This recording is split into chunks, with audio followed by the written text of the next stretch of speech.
All right, new this morning, President Trump says the White House plans to release new rules and regulations on migrant farm labor.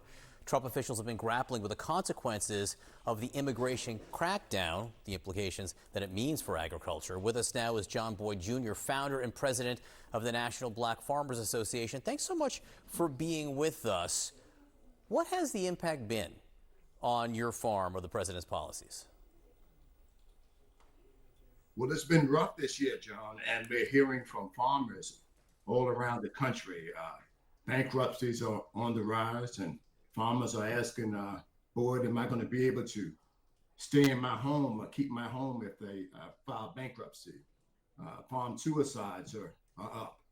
And the president's tariffs have put this country in complete turmoil for America's farmers. And really, John, it's a state of emergency for America's farmers because right now we're still selling corn, wheat, and soybeans at dramatically low prices because the markets have plummeted, because every other day the president makes another announcement about tariffs. The only thing we still do in this country better than anybody around the world, and people can debate me on this, is produce corn, wheat, and soybeans. When it comes out of our field, it's ready to be shipped to China or corn to Mexico. And the president is negotiating on this because he knows this is the only thing that America produces, and he's gambling with America's farmers' lives.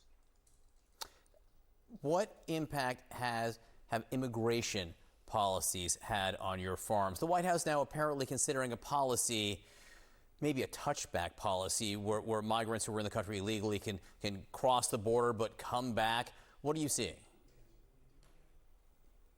Well, I tell you, John, you don't know what the president is going to do, because just a week or so ago, he was herding up migrant workers from farmers, riding through their fields and chasing these persons and treating them, John, almost as if they're livestock. And I mean, if anybody's old enough to remember Jim Crow and my grandparents were sharecroppers in this country.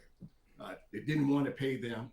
And now they're using this particular population to do the same. And I believe that this is inhumane treatment to say 1 week they have to leave the country, and now because farmers need the labor, or they have to come back. These persons have been doing this type of work for a very, very long time on these farms, harvesting tobacco and other commodities around the country with no problem. These weren't criminals and all the things that the president says they are. These are hardworking people that are doing the work that many of us in our own country don't want to do, John. Yeah, actually, let me play a little bit about what the president said about that. Listen. People that live in the inner city are not doing that work. They're just not doing that work. And they've tried, we've tried, everybody tried. They don't do it. These people do it naturally. I said, what happens if they get it to a farmer the other day? What happens if they get a bad back? He said, they don't get a bad back, sir, because if they get a bad back, they die. They do it naturally, he said. What did you hear in that? And they die, and it's comments like that have made race relations very difficult under this presidency. And I'm going to tell you on this show today, the president's going to be on the wrong side of history. Maybe not today or tomorrow, but this is the wrong way to treat a human being, whether you like the immigration policies or not. And we all know that the immigration, needed some changes, but this isn't the way to do it, the way that the president is doing it. And like I said, he makes one statement today and tomorrow he says something totally different. But in this case, he's affecting his base, the very people who voted for him. In this case, John, a large-scale white farmers in those red states that you've just been mentioning, who overwhelmingly voted for this president, are going to be on the auction block and come this fall, because they won't be able to sell and keep their farm at poor grain prices, $4 for corn, $5 for wheat, and $10 for soybeans.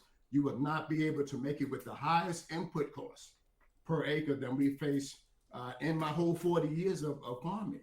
This is the worst period I've seen since I've been farming since 1983. And for people old enough to remember the great 80s and what it did to America's farmers.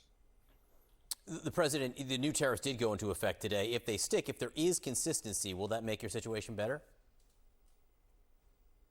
Well, the tariffs didn't work the first time the president did it, John. When he imposed these tariffs on China, they started buying soybeans from Brazil.